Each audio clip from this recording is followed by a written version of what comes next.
کر سنائیں گے. میری تقریر ہمیشہ میرے نوجوان بھائیوں کے لیے ہوتی ہے جو فہم و ادراک کی روشنی میں دین کو سمجھنا چاہتے ہیں. بس بات انہیں کے لیے ہے. آپ توجہ رکھیے گا عزیزوں کہ حضرت ابراہیم نے یہ عہدہ امامت مانگا اس لیے کہ یہ قیامت تک رہے گا. جب یہ قیامت تک رہے گا تو ابراہیم کی نسل بھی قیامت تک رہے گی. تو اب کہا ہے امتحان میں کامیاب ہوئے تو اللہ ابراہیم کی دعا قبول کرے گا. اس لیے یہ ترجمہ غلط ہو جاتا ہے کہ لا ینال عہد الظالمین، ظالموں تک یہ عہدہ نہیں پہنچے گا. اس کا مطلب یہ نہیں ہے کہ کنڈیم کر رہا اللہ نہ، بلکہ کہہ رہا یقیناً تمہاری اولاد میں رہے گا. ہم ظالموں تک اسے جانے ہی نہیں دیں گے. یعنی عہدہ امامت ظالم تک نہیں جا سکتا.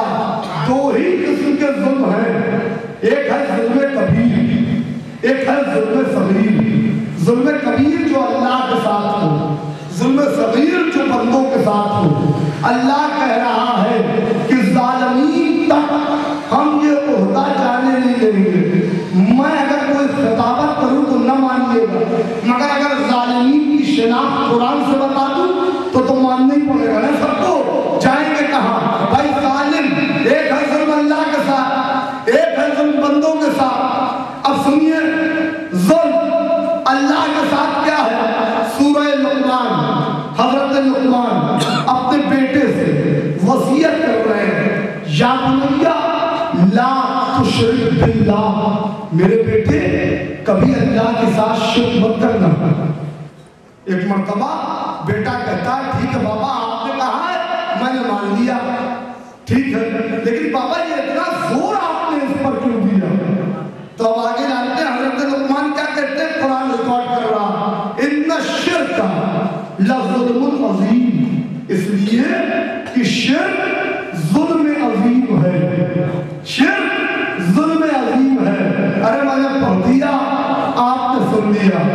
مولا علی کے نام کے ساتھ لگا ہوا کرم اللہ وجہ، یہ کیوں لگا ہوا ہے بھائی؟ اوروں کے ساتھ یہ چیز کیوں نہیں؟ مولا علی کے ساتھ ان کے نام کے ساتھ کرم اللہ وجہ کیوں؟ کہا اس لیے کہ علی کا چہرہ وہ تھا جو کبھی بتوں کے سامنے نہیں جھکا، کبھی بتوں کے سامنے نہیں جھکا. اب اللہ کہہ رہا ہے کہ ہم ظالم تک امامت جانے نہیں دیں گے. تو امامت جائے گی اس تک جس کا سر کبھی بتوں کے آگے نہ جھکا. فیصلہ قرآن سے کیا ہے، امامت جائے گی اسی تک. اور جہاں ماضی میں 60 سال 70 سال کے قصے وہ ہو کہ پیشانیاں جھک جھک کے گرد آلود ہو گئی ہو، وہاں امامت کا عہدہ نہیں جا سکتا.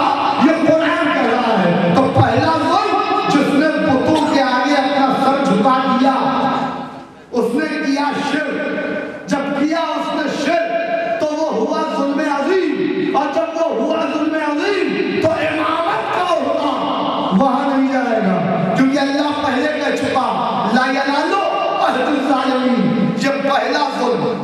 دوسرا ظلم جو بندوں کے ساتھ، بندوں میں سب سے بلند کون؟ سرکار رسالت ماں. اب پھر قرآن سنیے، فلما کتب علیہم القتال.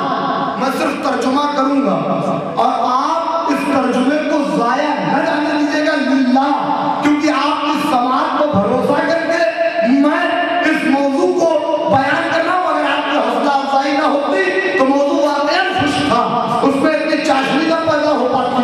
لیکن سنیے گا، فلما کتب علیہم القتال، میرے حبیب جب آپ قتال کا حکم دیتے ہیں، قتال کے معنی کیا ہے؟ ایک ہے جہاد، ایک ہے قتال. جہاد اور قتال میں فرق ہے. جہاد گھر میں بیٹھ کے بھی کیا جا سکتا ہے، معاشرے سے جہاد، برائیوں سے جہاد. اور ایک اندھیرا ہے، اندھیرا گھر ہے، ایک چراغ آپ نے روشن کر دیا، یہ روشنی کا جہاد ہے اندھیرے کے خلاف. یہ روشنی کا جہاد ہے اندھیرے کے خلاف. کسی نے اپنے کتاب میں کوئی غلط بات لکھی، آپ نے اس کا جواب دیا، یہ ہے جہاد بالقلم. کسی نے کوئی